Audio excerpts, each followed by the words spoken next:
Okay, we're going to have to do this real quick. It's starting to rain. It's about 7:30, I think. Sunday, July the 2nd. This morning I went to Claremont Presbyterian Church. It's right around the corner from where I live. And I went to listen to Reverend Owens' sermon. On the sign out front, it said, living in a post-truth world. John 3, 1 through 8. Again, that living in a post-truth world. John 3, 1 through 8. These are the signs I have out in my yard today. Poor old swine with a gun to his head. Suicide. Still suicide. There's a cross in the back with the news on it. There used to be a third cross where that round circle stone a tree, but the tree fell back in April. So dangerous Christian. Blessed is the nation of God is the Lord. Right across the street from Claremont Presbyterian on the other corner is Claremont Hill, the Baptist Church. And on this side it said, blessed is the nation whose God is the Lord. And online I saw somebody had uploaded a sign to the internet of a church, in front of a church, a Baptist church, that said dangerous Christian. That was the sermon for the day.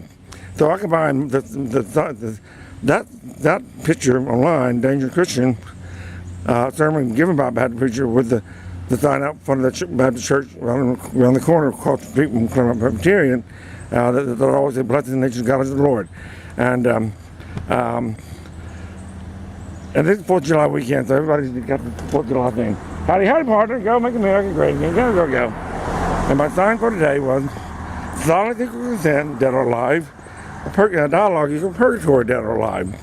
Fuck you! Nothing but a thought-terminating cliche. When you compare the two together, and this sign has been stolen twice already. This is my third, fuck you, nothing but a thought-terminating cliche sign. And you think I would have gotten better with my writing by the third one, but I still haven't about it. What's the word? Baiting out my letters, so I ran out, but I'm not going to replay them. And this sign I've had for a while. USA, it's all the same, only the names will change. That's from a line from a song, Wanted Dead or Alive by Bon Jovi. And then all I know is that to me, it looked like you look like you're having fun. That's from a song titled Bring Me Around Like a Record by Dead or Alive. So what I've done is one sounds like indifference, the other one sounds like envy. And you have the east-west, you have rotating. So this is what I said to Reverend Josh Emerson, a meeting I had back in January 5th, 2015. I finally got a meeting with the pastor at that church, and he gave me an hour. And I said to him, why believe in God?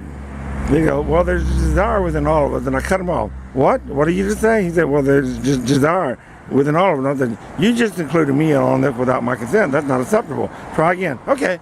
Well, to me, no, not believing in God is like falling down and not believing in gravity. You can believe or not believe, it's still the ultimate reality. And I was like, how are we defining God here? And he goes, well, God be the ultimate reality. And I said, well, even I can't even argue with that. But, I changed my mind about that. I wish I had, and I would say this to him if I ever get an opportunity. Someone really should throw our Reverend Josh Emerson, along with the feather, someone really should throw our Reverend Josh Emerson from off the top of a church steeple. And the difference in time when it takes the two landing would be my understanding of the difference between reality and ultimate reality. Now, should our Reverend Josh, or any other pastor for that matter, manage to grab onto this feather on the way down, just call it an oxymoron. My bet's still going to be that the moron landed first. So you got the east-west, you got the 9/11 tower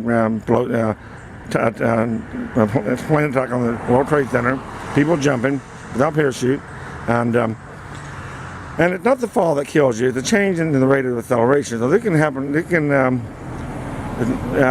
go either. We are either in the western half of the world moving too fast for the rest of the world to catch up, the other half to catch up, or we simply crash, and then that's another reason to jump. So that physics equation can work both ways. It's not the fall that kills you; it's the change in the rate of acceleration. It can be either going too fast or too slow, or way too slow. So that's my 4th of July celebration. So, but John 3, living in a post-truth world, what he talked about was basically how emotion play a bigger role than objective fact. But the sign, but after the sermon, I went up to him. It wasn't a bad sermon. I couldn't disagree with it overall. But the sign, John 3, 1 through 8. why was it not John 3, 1 through 15? All of that part is in quotation mark. John 3:16, the Christianity in a nutshell, it's not in the quotation mark. That's John speaking. So I would see John 3:16 as living in a post-truth world, and John 1:3, 1 through 15 being the objective fact. Well, it's still told in third person, but I think John 1 through 15 is nothing more than parturition, women during a time, standing up for women during a time when women had no say so in politics, even much could say so in who they married off to. You had young girls going off to old men. There were probably very few on the part of the women ideal marriages, consenting marriages, but the ability to endure stem from the ignorance of the alternative, same with children and animals. So I think Jesus was just showing quality of a good leader, trying to just want to own people on a rate they can absorb doing it. And 2,000 years later, how did he do? I think I have no choice but to assume two things about Jesus. I'm atheist. I do not believe in God. And then yes, I do believe in God. I mean, if someone else believes in God, then yes, I do believe in God. They're God. God's thoughts are now their thoughts. By anything else should be fearing no one else. That's what I hate about God. I mean, you claim to believe in God, and then you got that area where you can go, and with your post-truth lifestyle, and then nothing you can say or do about it. Especially if they claim God and justifying their life, their way of life. So I'm going to throw back at them, our Christian, John 3:16. Again, that to me, John speaking, that's living in a post-truth world. That's nothing more than congeniality by pro-life. Their side's short. It always has been and always will be. But I don't think that's what Jesus intended. I'm going to assume that his intentions were selfless. And it's impossible to be 100% selfless, but I think his intentions were good. I'm going to go with that. It's a lesson needed to be learned from his sermon. Cannot stand on their own without believing in the divinity of Jesus. Then I felt to understand the example needed to learn from the life that he lived. But to understand the life that he lived, you have to know about his mother, you have to know about his father, you have to know about the community that he lived in, the time that he lived in, and it becomes a lot more complicated. So it can't be just as simple as John 3:16. So all means all, it means nothing at all. And I don't think 2,000 years later, I don't think that we're doing well. So all of this is what I'm doing. I guess if I gave a title, Trinity Time Warp Dance. If Jesus did not become Christ going one way, why can't James every day, if we're also having a midlife crisis, live, become the Antichrist going the other way? Well, I have lived. Just the question is how long you live. What started off with me trying to be a goat buster ended up with me being the best goddamn persona buster there ever was. And no one lived long like that. Fuck you, nothing but a thought-terminating cliche. Truth be God, Universe, want to say, why not? Fuck you, nothing but a thought-terminating cliche. Truth be God, Universe, want to say, why not? That's what I'm saying today. So here my... So I'm still I'm wearing basically what I wore to church today, but I changed it up a little bit. Let me get this thing out.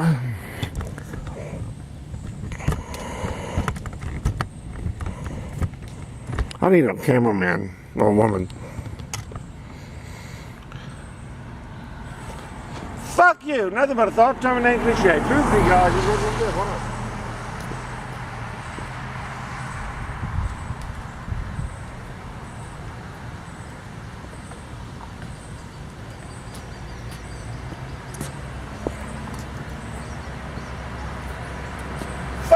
Nothing but a thought-terminating cliche. Truth be God, you wouldn't understand. Why not?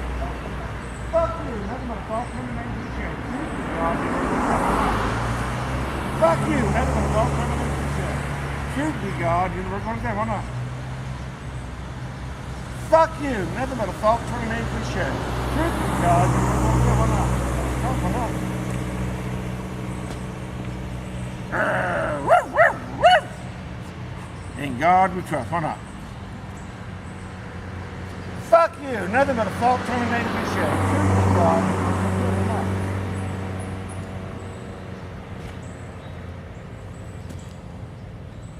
You hear about the couple in Florida who got 15 years for having sex on a beach? 15 years in prison for having sex on a beach. My God, you can pay your kids way in to see Mark monkeys do it at the zoo. Why not build a beach habitat next to Harambe's former enclosure and let them go at it? Then we can have a public debate about who pays for their kids' education, public or private. Fuck you! Nothing but a thought-terminating cliche. Truth be God, you work on that or not? Trust or not? God to trust or not? Fuck you. Nothing but a thought-terminating cliche. Truth be God, universe one itself or not? And God to trust or not? Woof, woof, woof. And God to trust or not? Truth be God.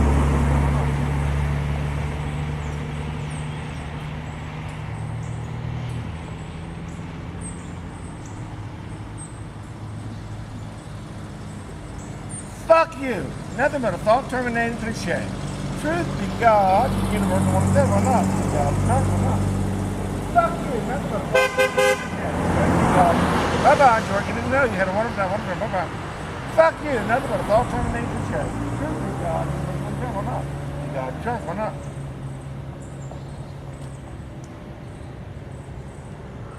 But yeah, John 3, 1 through 8, that's what we based this sermon on today. Fuck you, nothing but a thought-terminating cliche. Truth be God, you were going to say or not. So he stopped at 8, which is about the wind. We don't know where the wind comes from, we don't know where the wind goes. But hey, 2,000 years later, we know a lot more about the wind than we used to. It's called meteorology. Fuck you, nothing but a thought-terminating cliche. Truth be God, you were going to say or not. So if you continue reading 9 through 15, he said, I speak to you of earthly things, and yet you do not believe. How then do you believe if I speak to you heavenly things? Fuck you, that's not talking again. I speak to you of earthly things, and yet you do not believe. How then will you believe if I speak to you of heavenly things? That sounds to me like you were kind of like, you're looking the wrong way, fella.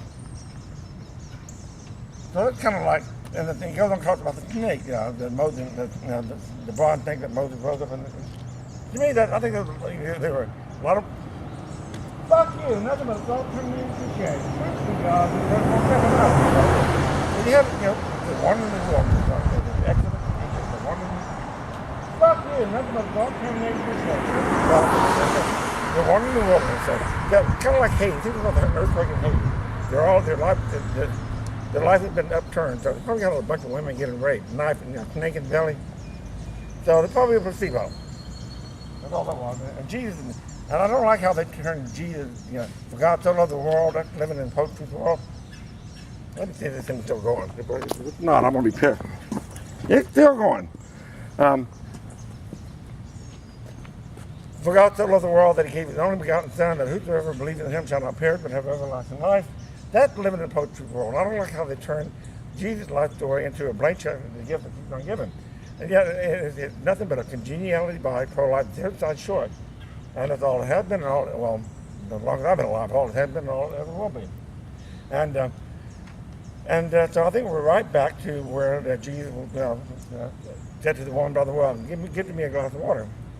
Well, at one point in that part of the Bible, he talked about there'll be a time where it doesn't matter which mountain people worship from. Well, okay, we all worship the same God. Well, we get the God we have. If there is to be a God, I already agree. By definition, there can only be one. Which means we're getting the God we have, not the one to shoot. But we're right back where we're going. Again, John 3:16, we're right back where we started with 2 different mountains. So, I also said to Reverend John, fuck you, nothing but a thought-terminating cliche. Truth be God, universe one itself or not? God, trust or not? Fuck you, nothing but thought-terminating cliche. I also said to Reverend Josh Anderson that same meeting. Reverend Josh, I hold you responsible for the behavior of this congregation. But all Methodists aren't the same, he said. But they do have a commonality, I asked. Yes, they have a commonality. I said, that's a natural divinity. You would think 2,000 years later, with all the natural divinities we have nowadays, we'll be doing better than 33% of the world population. So I feel that should tell you something wrong.